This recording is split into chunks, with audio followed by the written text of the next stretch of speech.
tuna hian airport lampanin Kolkata New Market atangin Zinkara airport lampanin katan me ka hay taxi ka mga ka taxi man he ambassador car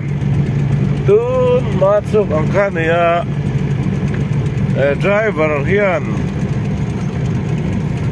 sap trong a thiam nga thiam lo bok a lo tiang eng tin tin emo vai trong kan thiam be ang chun chun ten ka ha be be nok nok ka भैया अंग्रेजी जानता है थोड़ा थोड़ा अच्छा है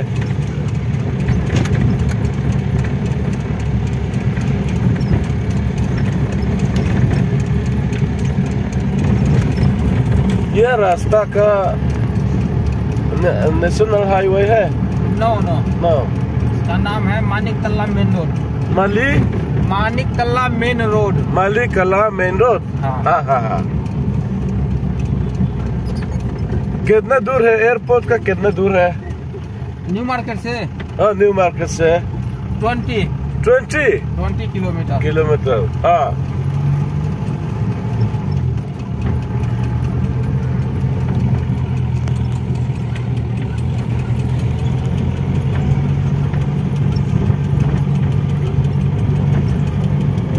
एयरपोर्ट है new market 10 kilometre something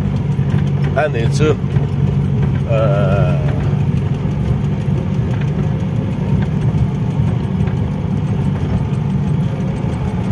अभी कितने बजे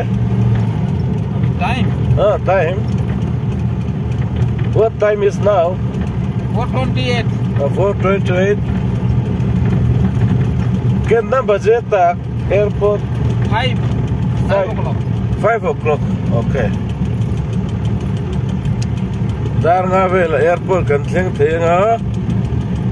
dar nga ring ba in check in antia then check in then ti chu nga ni reporting kan nga airport a chuan reporting zo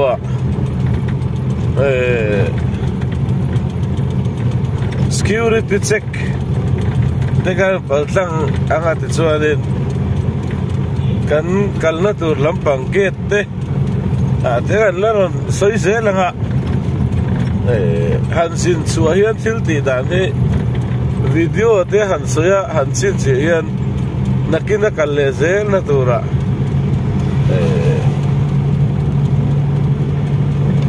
te ingil lo en yan siat bela olvea tu kan lao du na san pon ya hey kong he tiang lir hian anuam phi em maya kala thui don lova kha kan ti ve so kan ni game som ni vel kan tlan don ni chu kalome duna hian flyover kan chuang kan omeka kong pui chuwa hian kong pui dang athur seng sumaya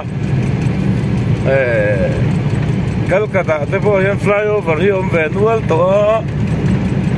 India ram ko pui sang tin notice lama te po kian go khati mai ba ka agar tala vela te po kian flyover hi anwar ko maya flyover po double line ania single line emo po in aisola te po kian hanom ve ta se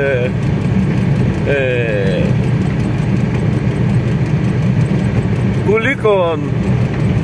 tlang nuam chubok ko ne mo tlang nuam chudur tlang emo kung pakadingot po kiom sela Mizoram baisol kung traffic jam kichu are ngalang kan rama yan traffic gi ala tampak lo motor ila tampak lo ba chu ania hey flyover sada mai ahan ne India ram ko pui mun sang flyover ri tin ko vel mun sang te po yan flyover hin ware em to kong chong kan ti mai ka thì lo tin thấy hiện ra ông rèn cái gì á sarkar hiền hết tiền công ở hiền mà hẳn là sẽ là cần rắm chuan đến ai rồi có bụi mấy bữa này lâu lúc này có bụi ở đây muốn sang sang cần lắm mà một tel đòn chưa bảo chuan airport po la waktu lo ani flyover kan chuan lai ni bangin flyover ka kan lan lo ka kong pui chungil tak e kar te po hi alo ngo khup to mai an thil pun te po lo lian to a yan chuan kal kat ko pui hi an chei na sa ve sim sima mun sang sang a hianin có bụi thơ mùa đông tắc tắc cái ông treo mày à thì anh xin cả trong cái motor hi tin can driver te bộ có phật em akal em có bụi liền à hiện nên mình đang ở đồng low point traffic red light anh ấy chuan anh ding mắc mày à green light anh gác sẵn sẵn mày à tu mà duty nam chulo mà sẽ cả khán giả anh zo mà tu na ni china kan kalna po kal tlang mai thế đi mà sẽ kan driver hian an ngar mai đi cái tiền kan traffic hi zo tra em mai tin ai sol ve la chuanin hanin tai pal le nge mo hianin kan cheu lurba ka a enjoy tir pe te kan tuma heng lai ko pui lian a hi chuan car a motor te po han in tai na ran tlema han kem hlek in suboi te ni lem lo chuan han kem le han soi deuh nil ang hi chu an in tlan pel ve deuh mai a hau te chu hau tur tang na in chu tiang chu an ti dan tlang pui an ya hei an che ve la te in ro pui tak te ông tuột mày đi khi anh nói lẽ mày kia ta kì không phải liền nó cắt thằng lâu thì ta cả hắn là về rẻ nữa là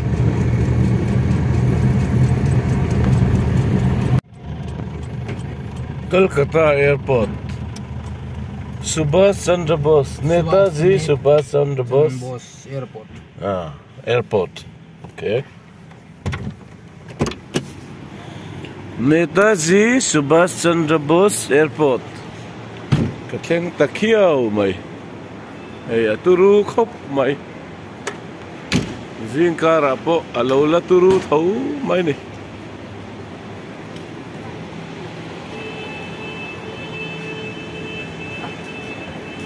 Hey, mình xuôi tu driver, anh này, apa te mày này, driver. Rồi tu nia, alukum han tren te po apui ve tlat,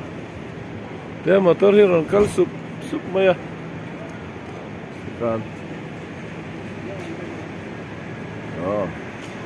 helai hian, kila ke buban suer 6E7561 kian, kacuang dona, dar sa lemnu som ni panga chu kang tiang khi ta kia na intar ze la ki tiang khi siat thi mangai tin hei ge tai kan lu tanga kan ticket kan munga bak chu nga boarding ti te lak su ngai to lowa phone na changin kan tiang amin lo pe mai do na kan bung ruwa kan buk ti ranga kan kal nel to mai don ni tun lai ko ve lan thi la ol sam to maya poi samban na tur vak poi am to lo mobile la chang hian en kim kara po taxi fare po GP in ati thei vek to tun lai ko ve la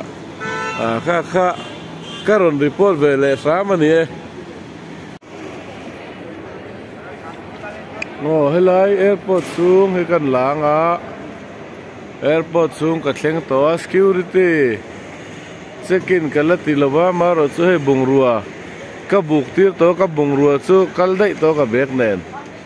ti chuan he helai hian counter indigo counter alo oma thì chuan counter sang hi oma SpiceJet te thì khan Air India te socialize SpiceJet ania counter sang hi oma hi lai but ang renga sonin mani in do chuanin boarding pass a in print chu thei boka ka ngai chu lo hi phone a ka nei wangin tun lai air ticket te kin po ngai to lo ba le kha phek po ngai to lo ba phone a hian kan nei vek to mai ni ti chuan hi lai counter so lai counter an ula me thade mai sonin so te sonin min lo ti fel saka fel em mai le re le ngala ning sa in te lo nga ya kan bung ruwa khan tiang chuan ti dan chi sang he lo om zela hemi counter bung ruwa ka bung zo hian security check kan ban te kan ma phar le ve langa chumi ka so lai so security check kan ti na mun chu nia chumi ban te kan ma phar le vel zo chuanin hey dia kan lak na san po thlo na chuan do na ti dan tu se lo hi a om ve the bangin chu kan lak na san ania Netaji Subhash Chandra Bose International Airport thì theo nếu lâu khóc mày hey thlo na chuan do na chuan hey siat tu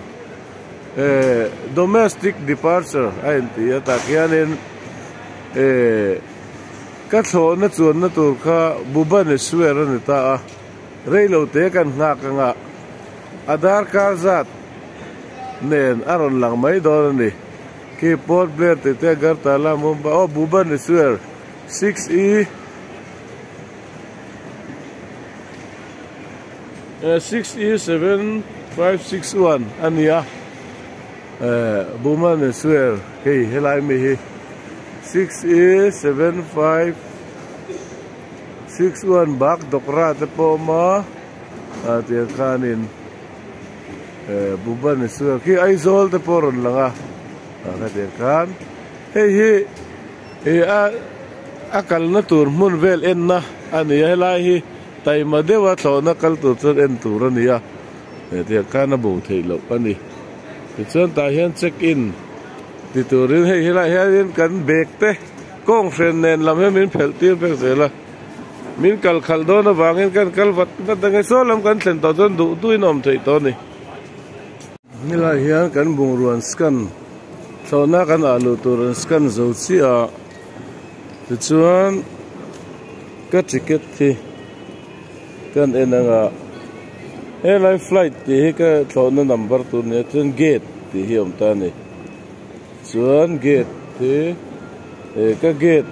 om na tur he la hian an tar ta ni chuan ki la ken gate an tara 101 to 109 109 ki gate ni nung ber nia 107 aka kaldona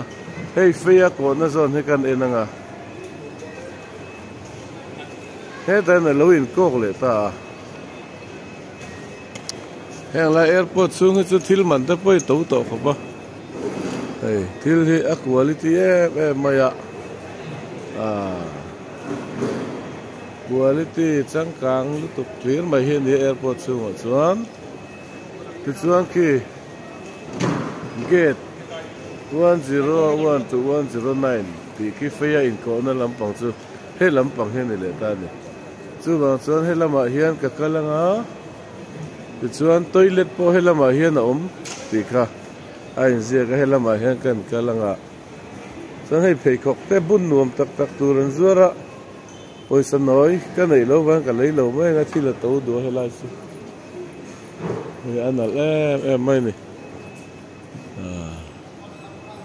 ro pui khop mai ti hian airport chung hi do ro pui takania chuan hei khua la thima gate number book kha ka en le do ni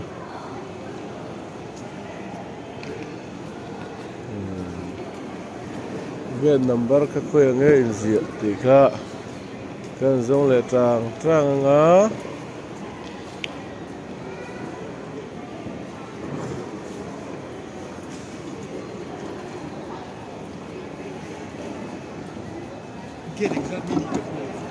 Zapasari dia. Nang sange. Kan hau thei do ni chu. So lai so zapasari, zapakatu zapakuati omo. So lam so ba pan photang o. Thoi kal don. Ko don. Chi zilai kan ya. Ai zo la mo. Ai zo zapathu mani chu zapasari. Nang kai zapasari ni ya. Zin suak tur nge. Buban suara. Ka kal dona. Chu khong kal ka da he ni oma. Varanasi.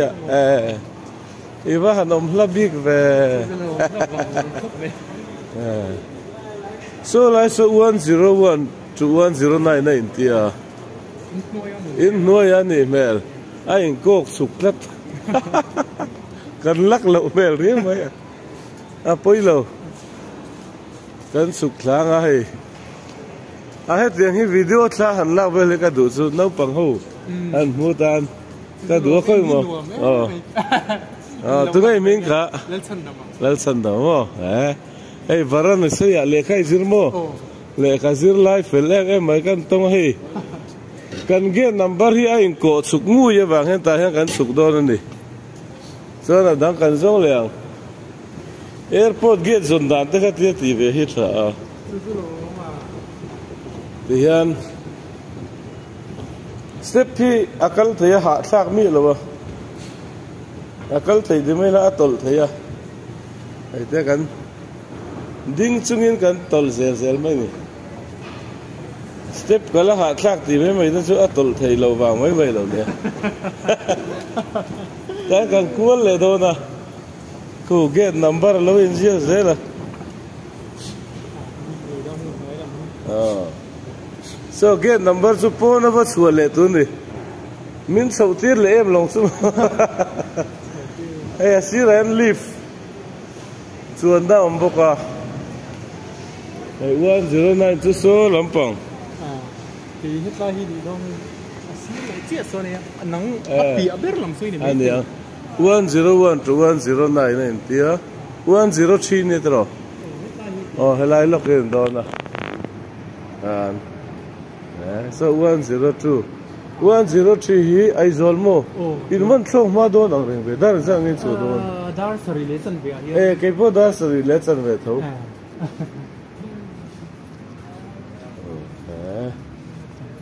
Ai zol lama tho ve le mai cha om ang rang khop mai chan chu. Mel ria dan wang don riu. Chu zo lo mel ria dan wang. Wa ni kan lep reng ve ya. Mel ria om lo na lama. Kal do nai heng la hi ai zol kal tu ani mo. Agar ta la kan tum don. Agar ta la connecting aba bui tha ve ani le o. Jo ta ke din kal do ni po. Ti hian 104 to 106 kal phei zelanga engma ka idon lova tin hei sun in le ken he oma tui in tur phoi oma dan thilan zuar boka to deuh mai po tui thei khop ma airport a thili te chuan engma kalai du lo na chan chu ka na tur gate number ka ba se photanga ta chun ka tei ro lai to do ni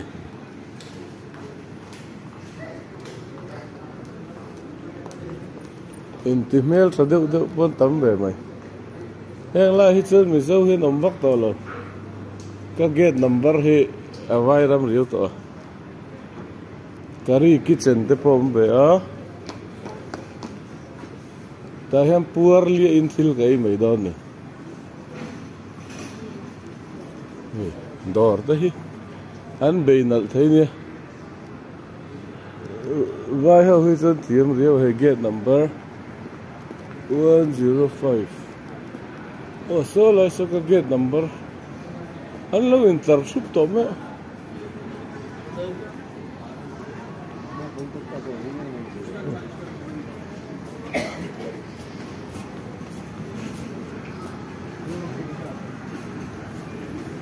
in khom pui han nei na mun om lek lek su tam khop ma he ยังไล่จะไปข้อมปุ๋ยละลามไตละกันลิมทำเบี้ยบังด้านง่ายเลยมินิสมนีปลีเนี่ยดารุกอัลมาเนี่ยให้ก็กัลดานตัวระฮี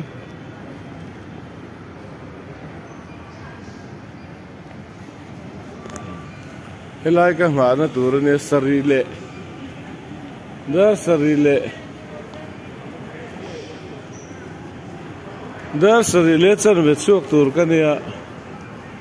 ตัวนั้นก็กัลหน้าตัวก็เช่งเดือดต่อมากับปังจวลเลยนี่ยิ่งโถมาชัดเวน่าเนี่ยทุกหลายเดือนสุดเช่นนี้นั่นละเอวอ้วนโดนนะกันแต่เห็นก็กัลหน้าตัวละรถอินเซียกันนะกินนะที่ข้ากันด่าต่อเรียงติดชัวเรนเอ็งเรา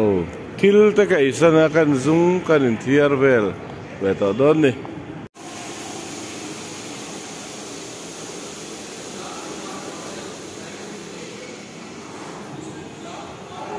ตัวอิเลตากลูดอนทลากันลารูเด็กกันไงตัวอิเลตทลากจะจ่าชักเดวะ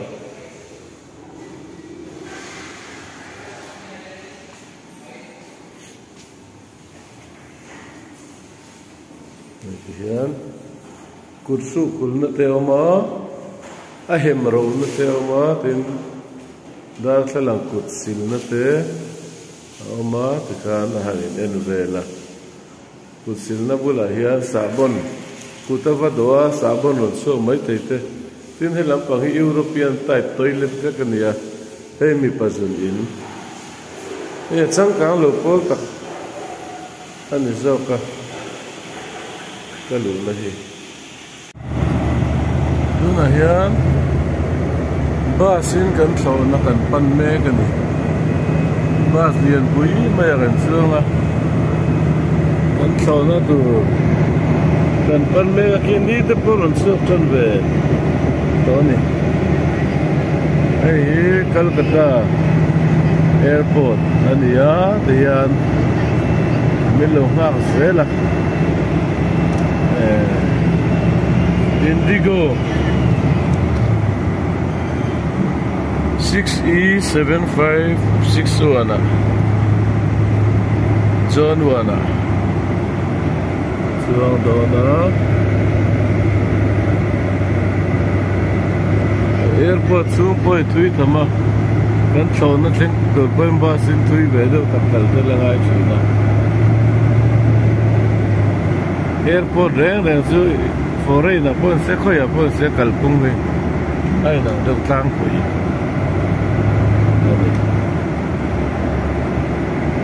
ni so don ve rai ta ma ya nei so nei atame maya kual so gen so nei ding fu mai ni Indigo he tunlai chuan an uar ani Indigo company hen che tha ni so lai mi so a thawna lian na so lai mi sen tak ne wa turu tak chu adam be khop mai oi kan chuan na tur ni me le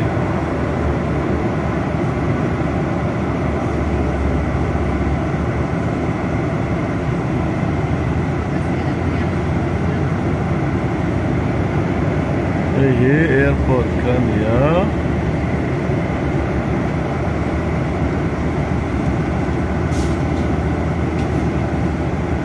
नाกันสุกังอัดเขานะกันปั่นดอนกับบุลมีให้ไว้หนึ่งละปันนี่ไว้หนึ่งละเนี่ยอันมวยให้อันตัวสักแม่เมลสลัดสลับอันเมลเสียเนี่ยอันเจ็บเป็นอย่างอันเมลเลย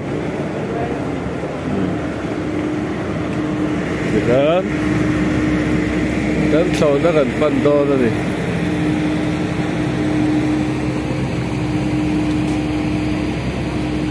ยันชาตะพนละเบสุกไม่แห้งเพ่งตีไม่แห้งตอนนี้เสียเสียส่วนนะกันส่วนนะฮิกันเขานะฮิเตะเรียวมา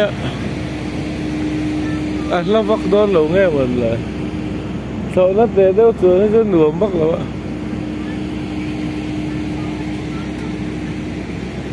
cái này cái in chặt lên nung là mà trăng sâu hơn lũ nào mà để đó thì lấy ngay là mong mà trăng in cần lũ đó nữa Indigo hi lar khop mai te an hei Indigo hi hei ading fer fur mai a ya kan san tak te ka ni a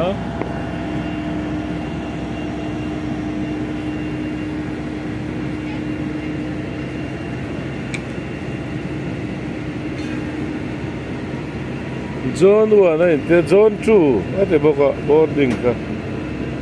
Zone 1 le zone 2 Boarding time is 6:14 ya pel to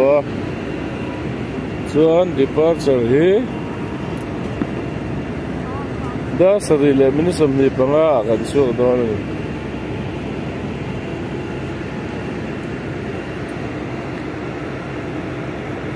kan thona tur hi lian bak lawa chu wangin chuang kan tam don lo ni